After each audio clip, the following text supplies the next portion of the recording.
ই-ভ্যালি সহ ঠকবাজ online market প্লেসের বিরুদ্ধে আইনি ব্যবস্থা, গ্রাহকদের টাকা ফেরত না পাওয়ার আশঙ্কা বিশেষজ্ঞদের। আরও 6 মাস বাড়ল খালেদা সাজা স্থগিতের মেয়াদ, বাড়িতে চিকিৎসা, বিদেশে যেতে পারবেন না। স্কুল কলেজে সংক্রমণের সম্ভাবনা দেখছেন না শিক্ষামন্ত্রী, প্রতিদিনই কমছে শনাক্তের হার। হিসাব তলবের চিঠি, সরকারের সাথে সাংবাদিকদের দূরত্ব সৃষ্টির ষড়যন্ত্র, ক্ষমা না চাইলে 23 সেপ্টেম্বর দেশ জুড়ে বিক্ষোভ। ফিরে এসেছে কই, মাগুর, পাবদা সহ 31 প্রজাতি বিলুপ্ত প্রায় মাছ, প্রযুক্তি বিকাশে কাজ করছেন গবেষকরা।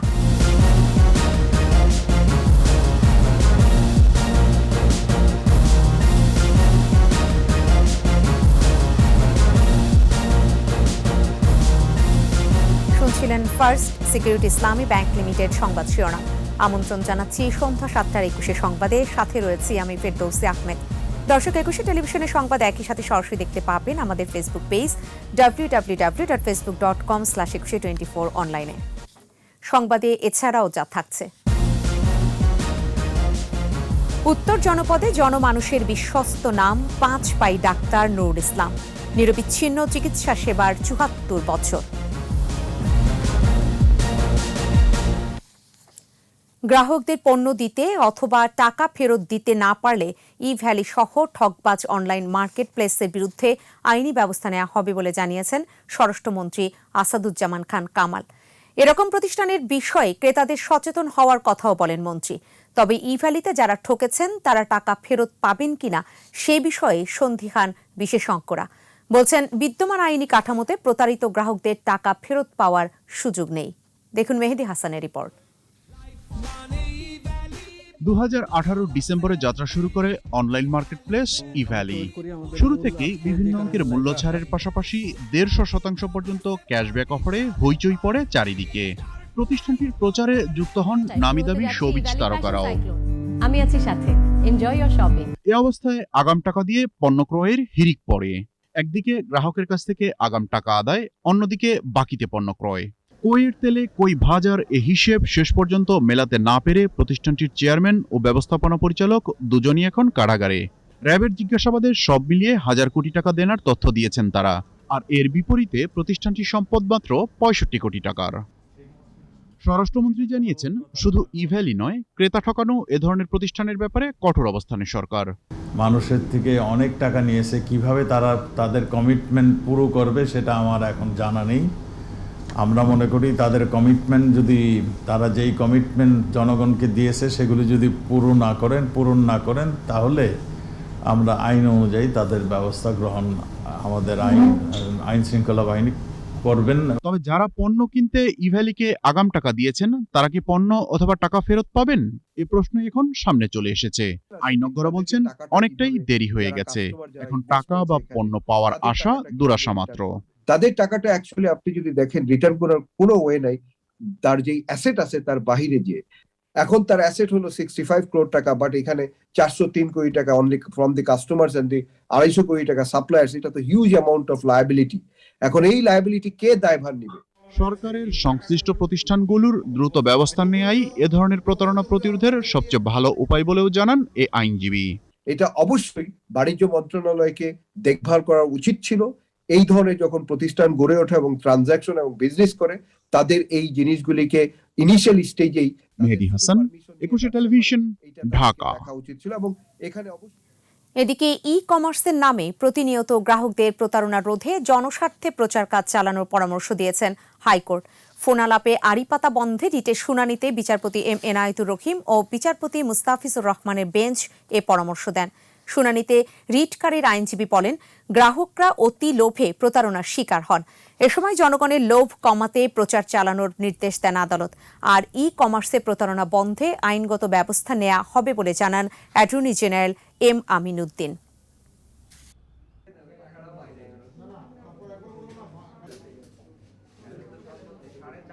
কোনো পণ্য অর্ডার করেন যারা তারা কিন্তু তাদের সেই যে টাকাটা সেটা কিন্তু তাদের থাকে, ইনশিওর করা থাকে। তো আমাদের এখানেও কিন্তু এই ধরনের ব্যবস্থা করতে হবে, এটা পরিপূর্ণ একটা আইনে রূপান্তর করতে হবে। তাহলে মানুষের এই যে আজকে যে ভয়ভীতি বা এই যে কিছু সংখ্যক প্রতারকরা মানুষের সাথে প্রতারণা করছে, সেইখান থেকে মানুষ রেহাই পাবে। আগের সব শর্ত বহাল রেখেই বিএনপি চেয়ারপারসন খালেদা জিয়ার সাজা স্থগিতের মেয়াদ আরও 6 মাস বাড়িয়েছে সরকার। মন্ত্রী জানান, আইন মন্ত্রণালয়ের মতামত অনুযায়ী খালেদা জিয়া বিদেশ যেতে পারবেন না। তৌহিদুর রহমানের রিপোর্ট। দুর্নীতির 2 মামলায় সাজাপ্রাপ্ত বিএনপি চেয়ারপারসন বেগম খালেদা জিয়া 2018 সালের 8 ফেব্রুয়ারি কারাবন্দী হন। 2 বছরেরও বেশি সময় কারাবন্দী ছিলেন তিনি। আবেদনের প্রেক্ষিতে সাজা স্থগিত হওয়ায় 2020 সালের 25 মার্চ থেকে খালেদা জিয়া গুলশানের ভাড়া বাড়িতেই অবস্থান করছেন। সচিবালয়ে সাংবাদিকদের প্রশ্নের উত্তরে স্বরাষ্ট্রমন্ত্রী জানান, খালেদা জিয়ার ছোট ভাইয়ের আবেদনের প্রেক্ষিতে সাজা স্থগিতের সময় বাড়ানো হয়েছে। শর্ত সাপেক্ষে তিনি যে জামিন পেয়েছেন এবং চিকিৎসা করাচ্ছেন, সেই সময়টা বর্ধিত করার জন্য একটা আবেদন করেছিলেন। আমরা সেই আবেদনটি পরীক্ষা নিরীক্ষার পর সেটা আমরা অনুমোদন দিয়েছি 6 মাসের জন্য। স্থায়ী জামিনের জন্য খালেদা জিয়াকে আদালতে যেতে হবে বলেও জানান মন্ত্রী। আমাদের এখানে যেটা আবেদন করেছিল সেই আবেদনের প্রেক্ষিতে আমাদের এই ব্যবস্থাটা সেটা আমরা করেছি। আর বাদবাকি যে কিছু চাইতে হলে তাকে আদালতে যেতে হবে।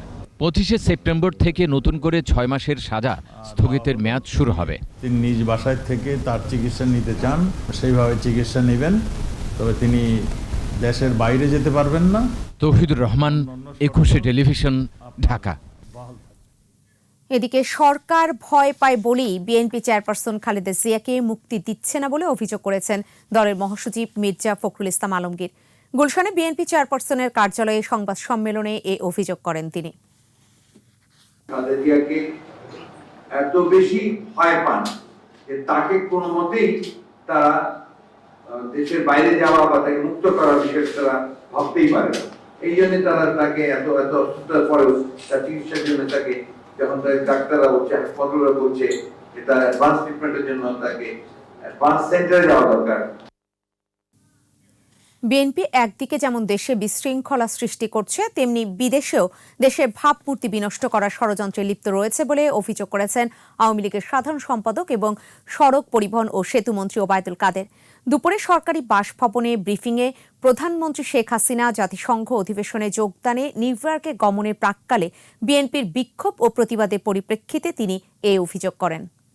বিএনপি প্রধানমন্ত্রীর এই গুরুত্বপূর্ণ সফরকে কেন্দ্র করে নিউ ইয়র্কে প্রধানমন্ত্রী পৌঁছানোর আগেই বিক্ষোভ প্রতিবাদ করতে শুরু করেছে। তারা একদিকে যেমন দেশে বিশৃঙ্খলা সৃষ্টির পায়তারা করছে, অন্যদিকে বিদেশে দেশের ভাবমূর্তি বিনষ্টের ষড়যন্ত্রে লিপ্ত। আমরা বিএনপির এর ষড়যন্ত্রমূলক দূরভিসন্ধির তীব্র নিন্দা করছি। স্কুল কলেজে এখন পর্যন্ত সংক্রমণের কোনো সম্ভাবনা নেই, তবে শিক্ষার্থী ও অভিভাবকদের সচেতন থাকার আহ্বান শিক্ষামন্ত্রীর। রাজধানীর যাত্রাবাড়ী আইডিয়াল স্কুল অ্যান্ড কলেজে পরিদর্শনে গিয়ে এসব কথা বলেন তিনি। শিক্ষা প্রতিষ্ঠান খোলার 1 সপ্তাহ পরে স্বাস্থ্যবিধি মানার চিত্র সন্তোষজনক বলেও জানান মন্ত্রী। যদিও অভিভাবকরা স্বাস্থ্যবিধি অমান্য করছেন উল্লেখ করে তাদের সচেতন হবার আহ্বান জানান ডাক্তার দীপুমণি। বিশ্ববিদ্যালয় খোলার সিদ্ধান্ত কর্তৃপক্ষের, এমন মন্তব্য করে তিনি বলেন, 27 সেপ্টেম্বরের মধ্যে বিশ্ববিদ্যালয়ের সব শিক্ষার্থীকে টিকার আওতায় আনার চেষ্টা চলছে। কোনো শিক্ষার্থী বাকি থাকলে বিশ্ববিদ্যালয়ের স্বাস্থ্য কেন্দ্রে তাদের টিকা দেয়া হবে। সকল বিশ্ববিদ্যালয়ের সকল শিক্ষার্থী তারা এই 27 সেপ্টেম্বরের মধ্যে রেজিস্ট্রেশন করবেন এবং তারপরে তাদের টিকা দেওয়া হবে। যাদের টিকা দেওয়া হয়ে যাচ্ছে, যাদের 27 সেপ্টেম্বরের মধ্যে রেজিস্টার করবেন কিন্তু টিকা দেওয়া হবে না, তাদেরকে ওই বিশ্ববিদ্যালয়গুলোর স্বাস্থ্যকেন্দ্রকে টিকা কেন্দ্র হিসেবে ব্যবহার করার সুযোগ রয়েছে এবং সেটি করা হবে।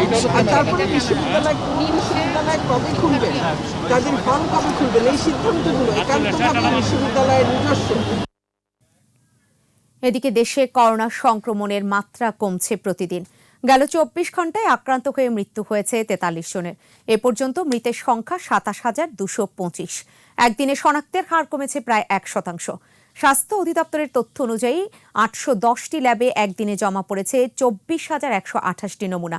পূর্বের বাকি নমুনা সহ 24,623টি নমুনা পরীক্ষায় করোনা শনাক্ত 1,383 জন। এ পর্যন্ত করোনা শনাক্ত হয়েছে 15,42,683 জন। একদিনে 2,887 জন সহ এ পর্যন্ত সুস্থ হয়েছেন 15,01,541 জন। পরীক্ষার বিপরীতে দৈনিক সংক্রমণ হার 5.62%, সুস্থতা 97% বেশি ও মৃত্যু হার 1.76%। মোট মৃত্যুর 64% বেশি পুরুষ। ব্যাংক হিসাব তলবের নামে 11 সাংবাদিক নেতার বিরুদ্ধে চিঠি দিয়ে একটি চক্র সরকারের সাথে সাংবাদিকদের দূরত্ব তৈরির চেষ্টা করছে বলে অভিযোগ করেছেন সাংবাদিকরা। জাতীয় প্রেস ক্লাবে প্রতিবাদ সমাবেশ থেকে নেতারা বলেন, অবিলম্বে ওই চিঠি প্রত্যাহার করে ক্ষমা চাইতে হবে। তা না হলে 23 সেপ্টেম্বর রাজধানী সহ সারা দেশে বিক্ষোভ কর্মসূচির ডাক দিয়েছে সাংবাদিক সংগঠনগুলো। মানিক শিকদারের রিপোর্ট। জাতীয় প্রেস ক্লাব, ফেডারেল সাংবাদিক ইউনিয়ন, ঢাকা রিপোর্টার্স ইউনিটি সহ 6 সংগঠনের 11 নেতার বিরুদ্ধে মানহানিকর চিঠির প্রতিবাদে জাতীয় প্রেস ক্লাবে এই বিক্ষোভ সমাবেশ। সংহতি প্রকাশ করে সাংবাদিক পেশাজীবী সংগঠনের শীর্ষ নেতৃবৃন্দ ও সদস্যরা। বক্তৃতায় সাংবাদিকরা বলেন, সুনির্দিষ্ট অভিযোগ না থাকলেও শুধুমাত্র সাংবাদিকতা পেশাকে কলঙ্কিত করতে অপচেষ্টা চালাচ্ছে একটি মহল। আমাদের সাংবাদিক নেতৃবৃন্দকে যেভাবে হেয় করা হয়েছে, এই হেয় করার তীব্র নিন্দা জানাই। আমলাতন্ত্র এবং আইন শৃঙ্খলা রক্ষাকারী বাহিনীর অভিন্ন শত্রুতে পরিণত হয়েছে সাংবাদিক সমাজ। এই তথ্যটি আপনারা সরাসরি সরকার মহোদয়কে পৌঁছে দেবেন। কিছু অসাধু আমলা ও প্রশাসনের দুর্নীতি চিত্র সাংবাদিকরা তুলে ধরে বলেই বারবার সাংবাদিকদের হেয় করতে ষড়যন্ত্র চলছে বলে মন্তব্য করেন সাংবাদিকরা। আমরা কি কোনো প্রজেক্ট ডিরেক্টর? আমরা কি সরকারি চাকরি করি? আজকে সাংবাদিক সমাজকে যদি হেয় করা যায়, সংবাদপত্র শিল্পকে যদি হেয় করা যায়, তাহলে দুর্নীতিবাজ লুটেরারা তার সুবিধা পায়। জাতীয় প্রেস ক্লাব সভাপতি বলেন, বঙ্গবন্ধু সাংবাদিকদের মর্যাদা দিয়েছেন। প্রধানমন্ত্রী শেখ হাসিনা সবসময় সাংবাদিকদের পাশে থেকেছেন। সরকারের সাথে সাংবাদিকদের দূরত্ব সৃষ্টির ষড়যন্ত্র হচ্ছে বলে দাবি করেন তিনি। করোনাকালে আমাদের মাননীয় প্রধানমন্ত্রী সাংবাদিকদের পাশে দাঁড়িয়েছেন, নানানভাবে সহযোগিতা করেছেন। তাহলে এই দূরত্বটা কে সৃষ্টি করতে চায়? অভিযোগগুলো আমাদের জানাতে হবে সুস্পষ্টভাবে, এবং এর পিছনে কে কারা চেয়েছে সেই তথ্য আমাদেরকে জানাতে হবে। চিঠি প্রত্যাহার করে জড়িতদের বিরুদ্ধে ব্যবস্থা নেওয়ার দাবি জানান বিএফইউজে সভাপতি। আমাদের প্রাণপ্রিয় প্রতিষ্ঠানগুলিকে একীভূত করে যেভাবে জনসমক্ষে হেয় প্রতিপন্ন করা হয়েছে, এইটির সন্তোষজনক নিষ্পত্তি না হওয়া পর্যন্ত আমরা আমাদের এই দাবি নিয়ে আন্দোলন আমরা অব্যাহত রাখব। দাবি না মানলে 23 সেপ্টেম্বর সারা দেশে বিক্ষোভ কর্মসূচির ঘোষণা আসে সমাবেশ থেকে। সারা বাংলাদেশে সকাল 11টায় একযোগে বিক্ষোভ সমাবেশ অনুষ্ঠিত হবে। মানিক শিকদার, 21 টেলিভিশন, ঢাকা। জলবায়ু পরিবর্তন, অতি আহরণ, দূষণ এবং জলাশয় ভরাট হওয়ায় বিলুপ্তির পথে বিভিন্ন প্রজাতির দেশি মাছ। তবে সুখবর দিচ্ছে মৎস্য গবেষণা ইনস্টিটিউট। এরই মধ্যে 31 প্রজাতির বিলুপ্ত প্রায় মাছ ফিরিয়ে এনেছেন গবেষকরা। এখন চাষ হচ্ছে দেশি কই, শিং, মাগুর, পাবদা, পুঁটি, ট্যাংরা ও কাকিলা সহ হারিয়ে যেতে বসা বহু মাছের। চাষের হলেও স্বাদ থাকছে আগের মতোই। ময়মনসিংহ প্রতিনিধি আতাউর রহমান জুয়েলকে সাথে নিয়ে মাহমুদ হাসানের রিপোর্ট। মাছে ভাতে বাঙালি, প্রতিবেলার পাতে মাছ ছাড়া চলতই না বাঙালির। তবে এই শতাব্দীর শুরু থেকেই জলবায়ুর পরিবর্তন, দূষণ আর জলাশয় ভরাট হয়ে যাওয়ায় হারিয়ে যেতে বসেছে 64 প্রজাতির মিঠাপানির মাছ। এ অবস্থায় বাঙালির পাতে আবারও দেশি মাছ ফিরিয়ে আনতে দীর্ঘদিন ধরে গবেষণা চালায় মৎস্য গবেষণা ইনস্টিটিউট। এরই মধ্যে 31 প্রজাতির দেশি মাছ ফিরিয়ে এনেছেন তারা। পাবদা, গুলশা, ট্যাংরা, কই, মাগুর, আইর, চিতল, ফলি, মহাশোল, রাজপুঁটি, মেনি, মলাঢেলা, বাতাসি সহ বহু মাছ এখন চাষ হচ্ছে। এ তালিকায় এখন যুক্ত হয়েছে কাকিলা। অতি আহরণ, আমাদের জলবায়ু পরিবর্তনের কারণে আমাদের যে অভ্যন্তরীণ উন্মুক্ত জলাশয় যেগুলি আছে, যেখানে দেশীয় মাছের প্রজনন এবং বিচরণ ক্ষেত্র সেগুলি সংকুচিত হওয়ার কারণেই কিন্তু মূলত দেশীয় মাছ একসময় প্রায় হারিয়ে যাওয়ার উপক্রম হয়েছিল। হারিয়ে যেতে বসা অন্য মাছগুলো ফিরিয়ে আনতেও চলছে গবেষণা। দেশব্যাপী এসব মাছ ছড়িয়ে দিতে প্রযুক্তি বিকাশেও কাজ করছেন মৎস্যবিজ্ঞানীরা। 64টি মাছ আছে, আমরা 31টি করেছি। বাকি যে মাছগুলি আছে সেইগুলি নিয়ে আমরা এখন গবেষণা শুরু করেছি। আমরা ইতিমধ্যে এই বাকি মাছগুলি মানুষের খাবার টেবিলে ফিরিয়ে আনার জন্য আমরা স্বল্পমেয়াদী, মধ্যমেয়াদী এবং দীর্ঘমেয়াদী গবেষণা পরিচালনা করছি। নদী থেকে মাছ সংগ্রহ করে হ্যাচারিতে নির্দিষ্ট সংখ্যক মাছকে বিভিন্ন ডোজে হরমোন ইনজেকশন প্রয়োগ করা হয়। এরপর মাছের ডিম থেকে পোনা ফুটিয়ে চাষের উপযুক্ত করা হয়। মিঠা পানির মাছে থাকা প্রোটিন, লিপিড, ফসফরাস ও ক্যালসিয়াম মানবদেহের জন্য ভীষণ উপকারী। মাহমুদ হাসান, 21 টেলিভিশন। বিরতি, যখন ফিরছি তখন থাকবে। বাড়ি নির্মাণে রাজুকের অনলাইন অনুমোদন পদ্ধতি চালু, কমবে হয়রানি, দালালদের দৌরাত্ম্য। রাজধানী থেকে বিপুল পরিমাণ নকল ও মেয়াদ উত্তীর্ণ ওষুধ জব্দ, মিটফোর্ড চক্রের 3 জন গ্রেফতার। দেখছেন সন্ধ্যা 7টার 21 সংবাদ। নির্বাচনী অতিথি পাখিদের চিহ্নিত করে লাল কার্ড দেখাতে হবে বলে মন্তব্য করেছেন তথ্য ও সম্প্রচার মন্ত্রী ডক্টর হাসান মাহমুদ। গাইবান্ধায় সার্কিট হাউস চত্বরে এক অনুষ্ঠানে মন্ত্রী আরও বলেন, যারা দুঃসময়ে আওয়ামী লীগের পাশে ছিল, নেত্রীর পাশে ছিল, তারাই দলে থাকবে। আর তৃণমূলের নেতাকর্মীরা ঐক্যবদ্ধ ছিল বলে আজকে যুগ যুগ ধরে টিকে আছে আওয়ামী লীগ। পরে ডক্টর হাসান মাহমুদ গাইবান্ধা জেলা আওয়ামী লীগের বর্ধিত সভায় যোগ দেন। পিঠ বাঁচানোর জন্য আওয়ামী লীগে আসতে চায়, তাদের আওয়ামী লীগের দরকার নাই। যারা সন্ত্রাসী হিসাবে পরিচিত, তাদের আওয়ামী লীগের দরকার নাই।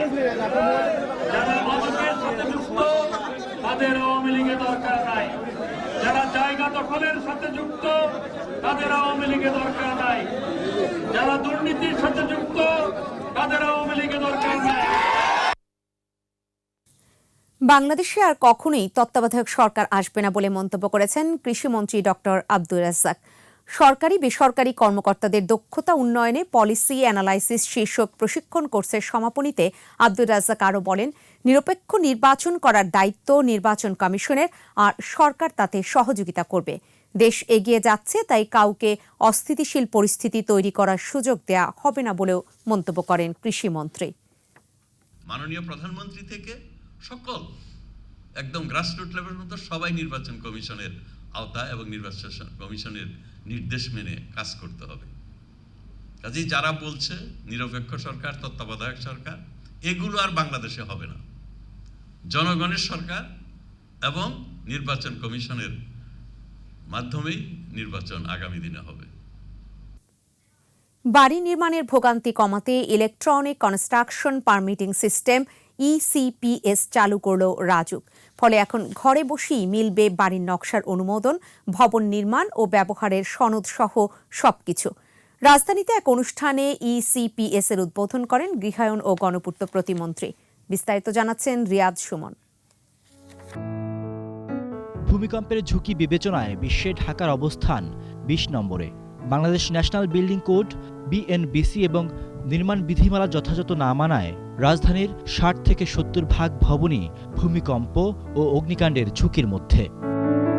বিশেষজ্ঞরা বলছেন, ভূমিকম্পের মতো প্রাকৃতিক দুর্যোগ ভয়াবহ বিপর্যয়ে ফেলতে পারে রাজধানীবাসীকে।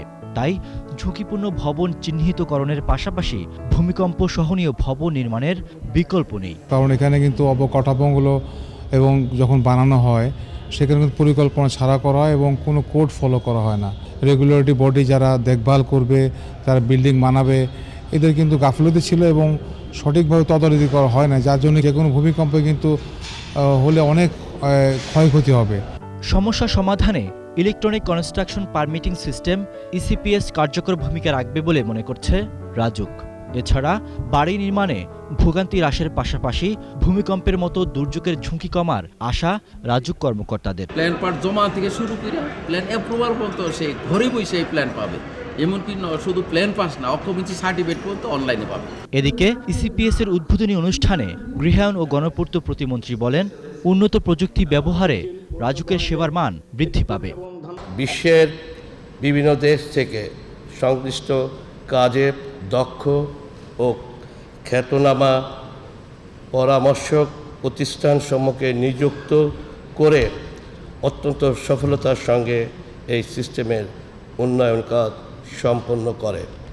আরবান রেজিলিয়েন্স প্রকল্পের আওতাধীন ECPS আধুনিক নগরায়নে সহায়তা করবে বলে আশা করছেন গৃহায়ন ও গণপূর্ত সচিব। আধুনিক রিসার্চ ট্রেনিং, টেস্টিং এবং ল্যাবরেটরি চালু করা হলে earthquake, disaster risk management main স্ট্রিমে চলে আসবে, যার ফলে গৃহায়ন ও গণপূর্ত মন্ত্রণালয় রাজুকের রোলস এবং রেসপন্সিবিলিটি অনেক অংশে কার্যকর এবং বাস্তবায়িত হবে। এর আগে ইসিপিএস বাস্তবায়নের লক্ষ্যে যুক্তরাষ্ট্র ভিত্তিক প্রতিষ্ঠান আরটিআই ইন্টারন্যাশনালের সাথে চুক্তি সই করে রাজুক। এ প্রকল্পে অর্থায়ন করছে বিশ্বব্যাংক। রিয়াদ সুমন, 21 টেলিভিশন, ঢাকা। রাজধানীর মিটফোর্ড এলাকা থেকে নকল ও মেয়াদোত্তীর্ণ ওষুধ সরবরাহ চক্রের 3 জনকে গ্রেফতার করেছে পুলিশ। জব্দ করেছে বিপুল পরিমাণ ভেজাল ওষুধ। এদিকে ওষুধ প্রশাসন অধিদপ্তর জানিয়েছে, গত অর্থ বছরই প্রায় 7.5 কোটি টাকা জরিমানার পাশাপাশি 19 প্রতিষ্ঠানের লাইসেন্স বাতিল করা হয়েছে। জানাচ্ছেন মানিক শিকদার। মিটফোর্ড এলাকায় ঢাকা মহানগর পুলিশের গোয়েন্দা বিভাগ ও ঔষধ প্রশাসন অধিদপ্তরের যৌথ অভিযান। জব্দ করা হয় বিপুল পরিমাণ নকল ও মেয়াদোত্তীর্ণ ওষুধ। জড়িত থাকার অভিযোগে গ্রেফতার করা হয় 3 জনকে। ডিএমপির প্রেস ব্রিফিংয়ে ডিবির যুগ্ম কমিশনার মাহবুব আলম বলেন, নকল ওষুধ উৎপাদন ও বাজারজাতকারী চক্র নকল ওষুধ ছড়িয়ে দিতে মিটফোর্ড মার্কেটকে ব্যবহার করে আসছে। এই 16টি আইটেমের ডিস্ট্রিবিউটর যারা মিটফোর্ডে, তাদেরকে আমরা গ্রেপ্তার করেছি এবং এই ডিস্ট্রিবিউটরদের সাথে উৎপাদককারী ওতপ্রোতভাবে জড়িত ছিল। যখনই আমরা ডিস্ট্রিবিউশন ধরে ফেলছিলাম, তখনই যারা উৎপাদনকারী আছে তারা ছোটোখাটো মেশিন নিয়ে একটা জায়গায়, নবাবপুরে একটা জায়গায় কাজ করছিল। এরা তাৎক্ষণিকভাবে গা ঢাকা দেয়।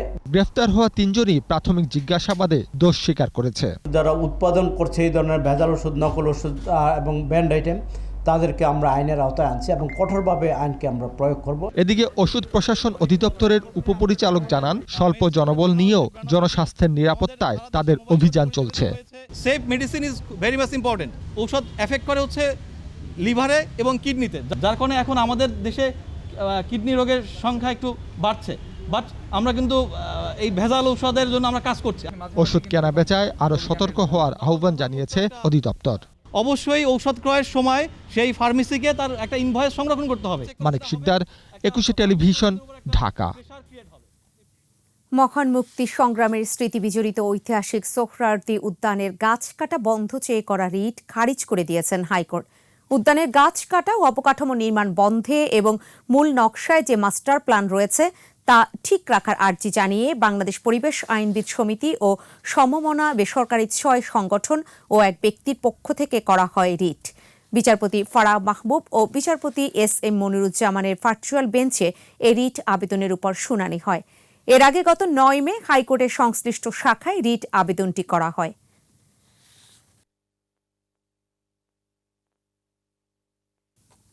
আমাদের বিশেষ আয়োজন আমার বাংলা।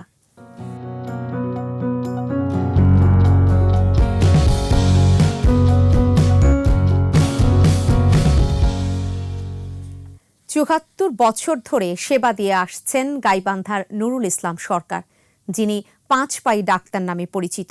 এই হোমিও চিকিৎসকের সুনাম ছড়িয়ে পড়ায় প্রতিদিন তার কাছে ভিড় করেন শত শত রোগী। নুরুল ইসলাম বলেন, উপার্জন নয়, মানুষের সেবা করাতেই আনন্দ। গাইবান্ধা প্রতিনিধি আফরোজা লুনার রিপোর্ট, জানাচ্ছেন রত্না জামান। ৭৪ বছর ধরে চলছে সেবাদান। দেশের বিভিন্ন জেলা থেকে প্রতিদিন অন্তত 3 থেকে 400 রোগী আসেন গাইবান্ধার 5 পাই ডাক্তারের কাছে। গাইবান্ধা সদর উপজেলার খোলাহাটি গ্রামে 1927 সালে জন্ম ডাক্তার নুরুল ইসলাম সরকারের। ছাত্রজীবনের শখের বশে বিনা পয়সায় মানুষের হোমিও চিকিৎসা দিতেন। সেই থেকেই আজও মানুষের সেবায় নিজেকে নিয়োজিত রেখেছেন। ইচ্ছা আকাঙ্ক্ষা হচ্ছে খেদমত, সেবা, এছাড়া আমার রোগ লালসা দেয় নাই। আমি কাউরে পারিশ্রমিক নেব না, আমি খেদমত করি। সে সময় ঔষধের দাম 5 পয়সা নিতেন বলে লোকজন তাকে বলতেন 5 পয়সার ডাক্তার। এখন ওষুধের দাম বেশি হওয়ায় 5 পয়সার বদলে নেন শুধু ওষুধের দাম। নিমানের ওই আদর্শ মতো 1 ফোঁটা 1 ডোজ ওষুধ দেই। তখনকার সময় দাম কম ছিল, 4 আনা করে 4 ডোজ নিত, আমি 1 ডোজ করে ওষুধ দিতাম, 5 পয়সা নিতাম। সকাল 9টা থেকে রাত 9টা পর্যন্ত রোগী দেখেন নুরুল ইসলাম সরকার। এছাড়া মোবাইল ফোনে দেশ বিদেশের রোগীদের সমস্যার কথা শুনে কুরিয়ার সার্ভিসে ওষুধ পাঠান তিনি। আমি অনেকখান থেকে ওষুধ খাওয়াইছি হোমিওপ্যাথি, কিন্তু তার উপকার পাইনি। এখানে এসে আমি উপকার পেয়েছি বিধায় এখানে আবার আসছি। 5 পাই ডাক্তারের অনেক সুনাম আছে, সেই সুনামের আশায় আমি এখানে আসছি। দেশ বিদেশের লোক আসে এখানে, ওষুধ ভালো, রোগ ভালো হয়ে যায়। তাকে যদি কোনো রোগী সঠিকভাবে তার সিমটমটা খুলে বলতে পারে যে পেটের ব্যথাটা আসলে কেন হয়, ক্লিয়ারলি বলতে পারলে একটা ডোজেই তার যথেষ্ট। শক্ত মনোবল আর মানুষের প্রতি ভালোবাসায় তাকে করেছে বিশ্বস্ত আর নির্ভরযোগ্য হোমিও চিকিৎসক। রত্না সামান, 21 টেলিভিশন। বিরতি, যখন ফিরছি তখন থাকবে। দ্রুত এগোচ্ছে চট্টগ্রামের পতেঙ্গা হালিশহর বে টার্মিনাল নির্মাণ। আমদানি রপ্তানি বাণিজ্যে গতি বৃদ্ধির আশা। দেখছেন সন্ধ্যা 7:21 সংবাদ। জয়পুরহাটের কালাইয়ে ধর্ষণের দায়ে এক যুবককে যাবজ্জীবন সশ্রম কারাদণ্ড দিয়েছেন আদালত। দুপুরে জেলা নারী ও শিশু নির্যাতন দমন ট্রাইব্যুনালের বিচারক রুস্তুম আলী আসামির অনুপস্থিতিতে এ রায় ঘোষণা করেন। এ সময় 3 লাখ টাকা জরিমানা, অনাদায়ে আরও 3 বছরের কারাদণ্ডাদেশ দেন আদালত। দণ্ডপ্রাপ্ত হাবিল উদ্দিন জেলার কালাই উপজেলার বাসিন্দা, তিনি পলাতক।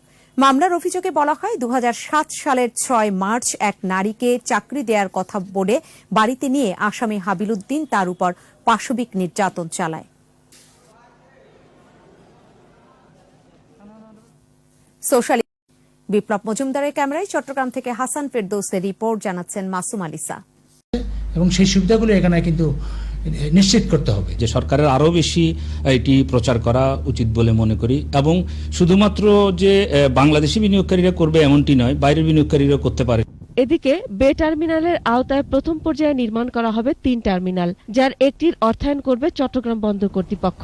বাকি দুটি হবে পিপিপি বা সরকারি বেসরকারি অংশদারিত্বে। নির্মাণ শেষে 2024 সালে বে টার্মিনাল চালু করতে চায় সরকার।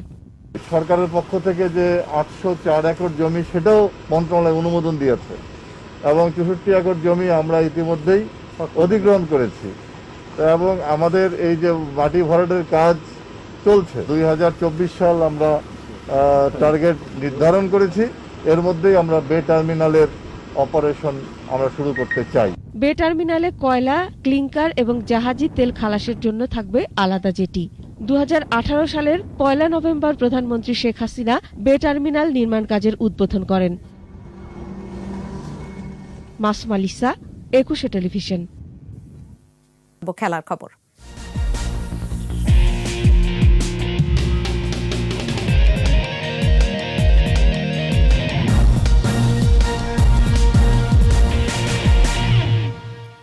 প্রধানমন্ত্রী শেখ হাসিনার 75তম জন্মদিন উদযাপন উপলক্ষে শুরু হয়েছে জয়তু শেখ হাসিনা আন্তর্জাতিক গ্র্যান্ড মাস্টার দাবা টুর্নামেন্ট। দাবা ফেডারেশনের উদ্যোগে বাংলাদেশ সহ 10 দেশের 12 জন গ্র্যান্ড মাস্টার, 16 জন আন্তর্জাতিক মাস্টার ও 3 জন নারী আন্তর্জাতিক মাস্টার টুর্নামেন্টে অংশ নিচ্ছেন। 9 দিনের আসর শেষ হবে 19 সেপ্টেম্বর।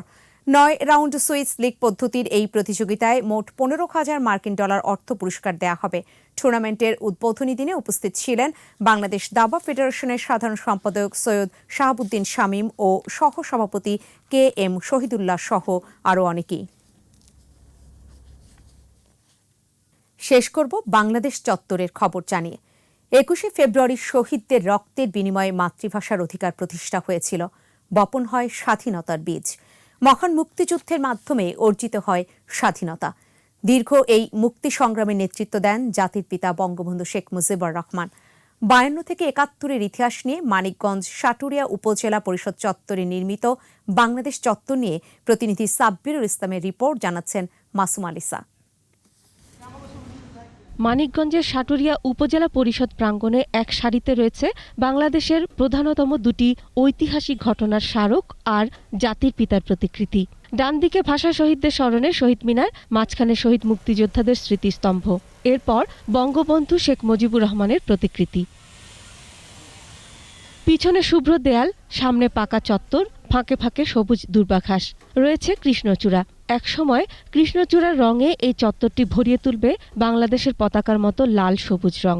কর্তৃপক্ষ জানিয়েছেন কাজটি সম্পূর্ণ করতে আরও 20 লাখ টাকার মতো খরচ পড়বে। এটা মূলত আমাদের ইতিহাসের একেবারে গুরুত্বপূর্ণ যে 3টা অংশ, যে 52 থেকে একেবারে 75 পর্যন্ত 3টা বিষয়ই এখানে অন্তর্ভুক্ত করা হয়েছে, এবং ভবিষ্যৎ বাংলাদেশের প্রতিচ্ছবিও এই ডিজাইনে রাখা হয়েছে। ল্যান্ডস্কেপ RCC দিয়ে তৈরি করা খরচ হয়েছে আমাকে 27 লক্ষ টাকা। ঠিক আছে, এবং ভবিষ্যতে যদি আপনি 20 লক্ষ টাকার মতো খরচ করেন তাইলে এই জায়গাটাকে ভালো রূপ দিতে পারবে। বাংলাদেশ চত্বর স্থাপিত হওয়াকে স্বাগত জানিয়েছে সাটুরিয়ার সর্বস্তরের মানুষ। আমরা এখান থেকে অনেক কিছু শিখতে পারবো, আমাদের ছোট ভাই বোন আছে তারাও কিছু শিখতে পারবে। এই বাংলাদেশ চত্বরটা আগে ছিল না, কিন্তু এখন হওয়াতে আমরা অনেক খুশি। বাংলাদেশের ইতিহাসকে আমরা এখানে আসলে আমাদের চোখের সামনে ফুটে ওঠে। সুন্দর একটা পদক্ষেপ এই প্রশাসন নিয়েছে, যার জন্য এই প্রশাসনকে, এই সরকারকে আমরা এই সাটুরিয়া, মানিকগঞ্জ তথা বালিয়াটির পক্ষ থেকে আন্তরিক মোবারকবাদ ও ধন্যবাদ জানাচ্ছি। স্বাধীনতা সংগ্রামের ধারাবাহিক ইতিহাস তুলে ধরতেই এই বাংলাদেশ চত্বর। স্বাধীনতার সংগ্রাম এবং বঙ্গবন্ধুর কথা মানুষের উপর তুলে ধরার জন্য আমি সাটুরিয়া উপজেলায় বাংলাদেশ চত্বর করেছি। প্রায় 14,000 বর্গফুট এলাকা নিয়ে নির্মিত হয়েছে বাংলাদেশ চত্বর। এর সৌন্দর্য বর্ধনে এখনো কিছু কাজ বাকি রয়েছে। মাসুম আলিসা, 21 টেলিভিশন। শেষ করব সন্ধ্যা 7টার 21 সংবাদ।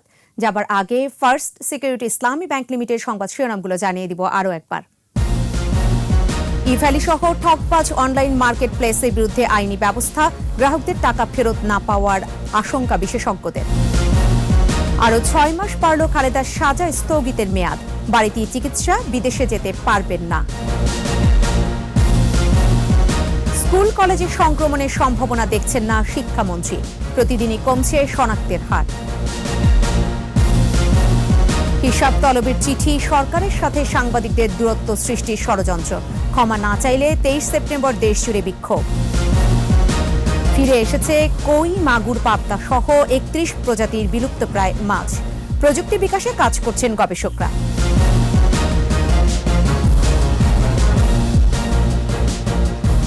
সর্বশেষ খবর জানতে ডায়াল করতে পারেন 2021 নম্বরে, আর ভিজিট করুন 21tv.com এই ওয়েবসাইটে। এছাড়া ফেসবুকে ভিজিট করতে পারেন facebook.com/2124 অনলাইনে। পরবর্তী সংবাদ রাত 9টায় দেখার আমন্ত্রণ রইল। স্বাস্থ্যবিধি মেনে চলুন, সুস্থ থাকুন।